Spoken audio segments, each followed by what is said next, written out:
अस्सलाम वालेकुम, मैं शाहिद हुसैन हूँ। इस वक्त सिंध हाई कोर्ट से आपको रिपोर्ट कर रहे हैं। आज एक केस का फ़ैसला हुआ है कि एक वाइस चेयरमैन जिनका ताल्लुक़ एमक्यूएम लंदन से था, उनके इंतकाल के बाद अदालत ने उनकी दरख्वास्त के ऊपर फ़ैसला जारी किया। फ़ैसला क्या जारी किया, उसकी तफसीलात भी आपके सामने रखते हैं। और क्या इस तरह के जो केसेस होते हैं, क्या इतने तवील अरसे तक चलाए जाएंगे तो उसके बाद ही फ़ैसले हो जाएंगे या होंगे? काफ़ी इस मामले में परेशानी भी लाक है। मुख्तलिफ लोगों को लोग सवाल भी उठाते हैं अदलिया के कंडक्ट के ऊपर, और इसके अलावा जो ज़ेर इल्तवा मुकदमात हैं उनकी भरमार और भरपूर किस्म की जो है वो पजीराई ना होने की वजह से। दूसरा, ताजुद्दीन साहब इंतकाल कर गए हैं, और उसके बाद एमक्यूएम के जो बानी अल्ताफ़ हुसैन साहब हैं उन्होंने न सिर्फ मजम्मत की है बल्कि उनके जो मौत है उसको कत्ल करार दिया है। उसकी कुछ तफसीलात हैं वो भी आपके सामने रखेंगे। मेरे साथ सीनियर सहाफ़ी इरफान हक साहब मौजूद हैं। इरफान भी आपका बहुत शुक्रिया। आज chief justice Sindh high court की अदालत में जो कि 2017 से केस ज़ेर इल्तवा था, आज उसका फ़ैसला सुनाया गया है। ताजुद्दीन साहब का केस था क्या, और फ़ैसला इतनी ताख़ीर से आने की वजह क्या है? देखिए, ये अलमिया है हमारी अदालतों का कि केस जो इसका जिन केसेस का फ़ैसला 2 समातों में भी हो सकता है, 2 पेशों में भी हो सकता है, उसको भी सालों लग जाते हैं। अब ये जो अब बिल्कुल रुकनुद्दीन ताज साहब का केस है, ये बिल्कुल वाज़ेह केस था साहब। इसमें सिर्फ 2 डॉक्यूमेंट देखकर फ़ैसला करना था। 2017 में उन्होंने केस फाइल किया था, अप्रैल में, बल्कि अप्रैल से 1 माह पहले।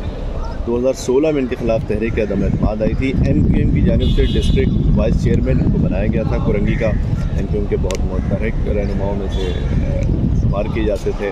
उसके बाद हुआ ये कि जब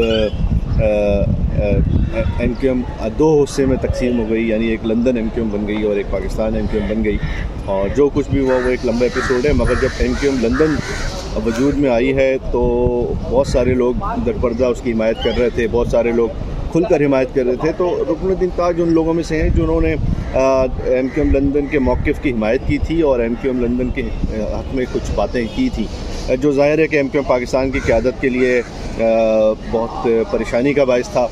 तो बहरहाल एमक्यूएम पाकिस्तान ने फ़ैसला किया, चूँकि एमक्यूएम ने उनको मुंतखब करवाया था डिस्ट्रिक्ट वाइस चेयरमैन की हैसियत से कुरंगी में, तो एमक्यूएम ने फ़ैसला किया कि उन्हें अदम एतमाद के ज़रिए हटाया जाए, क्योंकि जब उनको कहा गया कि आप ओहदा छोड़ दें तो उन्होंने इनकार कर दिया था। जिसके बाद ये फ़ैसला किया गया कि तहरीक अदम एतमाद लाई जाए, और जब तहरीक अदम एतमाद लाई गई तो वो बहुत वाज़ेह अक्सरियत से मेरा ख़्याल है कोई 45 में से 37 या 38 अरकान ऐसे थे जिन्होंने तहरीक के हक़ में वोट दिया, और उसके ज़रिए उनको हटा दिया गया था। वो एक पटिशन उन्होंने फ़ाइल की थी 2017 के, यानी कि उसको कौंसिल के फ़ैसले को उन्होंने सिंध हाई कोर्ट में चैलेंज किया। जी हाँ, उनका ये कहना था कि ये जो तहरीक अदम एतमाद का प्रोसीजर है उसको अडॉप्ट नहीं किया गया है और उनको गैर कानूनी तरीके से ओहदे से हटा दिया गया है। और उसके बाद कोर्ट ने नोटिस जारी किए और रिकॉर्ड मंगवाया था कि कौंसिल का रिकॉर्ड क्या है, क्या कहता है, प्रोसीजर क्या कहता है, जो कौंसिल को चलाने के लिए कवानीन हैं, ज़ाब्ते हैं, वो क्या कहते हैं। ये 2-3 पेपर थे जिसका जायज़ा लेना था और वो फ़ैसला हो जाता। बहरहाल बाद में वो रुकनुद्दीन ताज साहब यहाँ से बैरून मुल्क चले गए थे, शिफ्ट हो गए थे, और उसका वक्तन फ़वक्तन केस लगता था मगर चलता नहीं था कभी भी।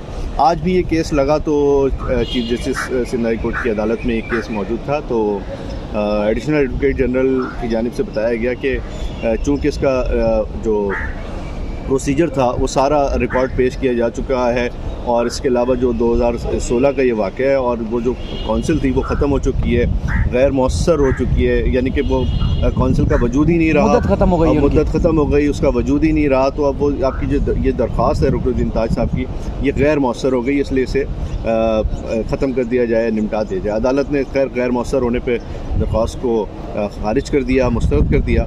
ज़ाहिर है कि वो अब उसको चलाने का भी फ़ायदा नहीं था, ना वो कौंसिल रही है। और मगर अदालत को ये नहीं बताया गया कि रुकनुद्दीन ताज साहब का 2 रोज़ कबल अमेरिका में इंतकाल हो गया है। शायद अदालत के इल्म में ये बात आती तो शायद हम कोई रिमार्क्स भी शायद सुन पाते इस हवाले से कि वो 6 साल पहले या 7 साल पहले कोई दरख्वास्त आती है और वो जब मर जाता है बंदा, दुनिया से चला जाता है, तब उसका फ़ैसला होता है। और हम आपको याद दिलाते चलें, इससे पहले भी कई ऐसे केसेस हमारे सामने, जैसे सैकड़ों और हज़ारों केसेस हैं जो सालों चलते हैं, मगर जो सियासी नौइयत के केसेस हैं वो इतनी तवील अरसे तक चलाने का मकसद क्या है? शाजी अमरी का केस आपके सामने है, बिल्कुल, जो MNA हैं आजकल, MP मुंतखब हुई थी, और जब इससे कबल जो असम्बली में आई थी तो उनकी डिग्री को चैलेंज किया गया था, कहा गया था इनकी डिग्री जाली है। 2013 से, जी हाँ, 2013 में जी। तो वो उनको ये कहा गया था कि आप जो डिग्री का रिकॉर्ड पेश करें। बहरहाल वो आज भी वो केस पेंडिंग है। मतलब वो MPA की उनकी मुद्दत खत्म हुई, अब MNA बनी हुई है सर, वो ये वाली असम्बली भी ख़त्म होने वाली है। जी जी, वो असम्बली भी ख़त्म होने वाली है। अब वो जो क्या नाम है, शाजिया मरी साहिबा हैं, उनका केस पूरा, सज्जाद अली शाह साहब चीफ जस्टिस थे यहाँ पे, उन्होंने बहुत तफसीली केस सुना, फैसला रिजर्व कर लिया था। उसके बाद वो री हियरिंग पे केस उन्होंने डाल दिया, फिर वो खैर यहाँ से चले गए, मुख्तलिफ बेंचों में केस लगता रहा, अभी भी रखा। आपको याद होगा फहमीदा मिर्ज़ा साहिबा जो साबिक सूबाई वज़ीर दाखिला जुल्फ़िकार मिर्ज़ा साहब की अहलिया हैं, जी जी, जो PTI के इत्तेहादी भी हैं, JDI में, GTA में, तो उनका केस भी बहुत 2008 का जो इलेक्शन था उसमें उनकी जो एमएनएशिप थी उसको चैलेंज किया गया था। उनके इलेक्शन का इशू था, इलेक्शन मैटर, वो 12 साल तक इस अदालतों में चलता रहा। यानी कि ये इस तरह के केसेस होते हैं, इसमें कि बहुत ज़्यादा आइन और कानून को देखने की ज़रूरत नहीं होती है। जो प्रोसीजर है, इलेक्शन कमीशन के कवानीन है, बहुत महदूद किस्म के दस्तावेज़ात हैं, वो भी देख कर उसको फ़ैसला किया जा सकता है। मगर पता नहीं हमारे यहाँ क्यों इतने तवील वक्त लगाया जाता है कि बंदा जो है वो इंतज़ार में दुनिया से ही चला जाए। बिल्कुल इरफान भाई, आपका बहुत शुक्रिया। असल में बुनियादी तौर पर जैसे इरफान भाई के कहने का मकसद भी यही है कि जो एक मुद्दत है, यानी कि अगर कोई MPA या MNA मुंतखब होता है, उनकी अहलियत या उनके दस्तावेज़ात या उनके गोशवारों का अगर चैलेंज किया जाता है तो उसी मुद्दत में चैलेंज किया जाता है। यानी कि वो उनके ऊपर एतराज़ होता है कि ये MPA नहीं रह सकते या MNA नहीं रह सकते, लेकिन वो असम्बली का जो मुद्दत है, टेन्योर है, वो ख़त्म हो जाता है, लेकिन केस का फैसला नहीं होता। तो फहमीदा मिर्ज़ा का या शाजिया मरी का वो दो जो असम्बली की मुद्दत है ख़त्म हो चुकी है, लेकिन अदालतों में केसेस आज भी पेंडिंग है। यही हवाला उन्होंने जैसे 2016 में जब ये मेयर वसीम अख्तर साहब मुंतखब हुए थे, और उसकी भी आपको मुकम्मल एक तहरीक याद होगी कि जो स्लोगन दिया गया था वो अल्ताफ़ हुसैन साहब की तरफ से दिया गया था, जिसमें कि मेयर तो अपना होना चाहिए। तो उसी एक स्लोगन की वजह से, उसी नारे की वजह से जो है वो कराची में भारी अक्सरियत से MQ जीती थी और उनके मेयर वसीम अख्तर साहब बनाया गया था। उसके बाद फिर 22 अगस्त 2016 के बाद की जो सूरत हाल थी, उसके बाद फिर उस इशू को, उस काज को या उस मुखालफत को जो कि बानी के साथ की गई थी MQ की तरफ से, वो मुखालफत की थी, इसी का खमियाजा भुगतते हुए उनको उनकी वाइस चेयरमैनशिप से ओहदे से हटा दिया था और इस फैसले को चैलेंज किया था ताजुद्दीन साहब ने। और उसके बाद फिर आज उनकी इंतकाल के बाद, यानी कि 2 रोज़ पहले उनका इंतकाल हो चुका है, और उनके इंतकाल के बाद फ़ैसला ये हुआ है कि उनकी दरख्वास्त गैर मुअस्सर होने के ऊपर मुस्तरद कर दी गई, क्योंकि जो उनकी ओहदे की मुद्दत थी या वो एक जो कौंसल की मुद्दत थी वो ख़त्म हो चुकी है। तो लिहाजा अब ये दरख्वास्त सुनने का कोई फ़ायदा नहीं है। तो आप खुद अंदाज़ा लगाएं कि अब फिर इस तरह की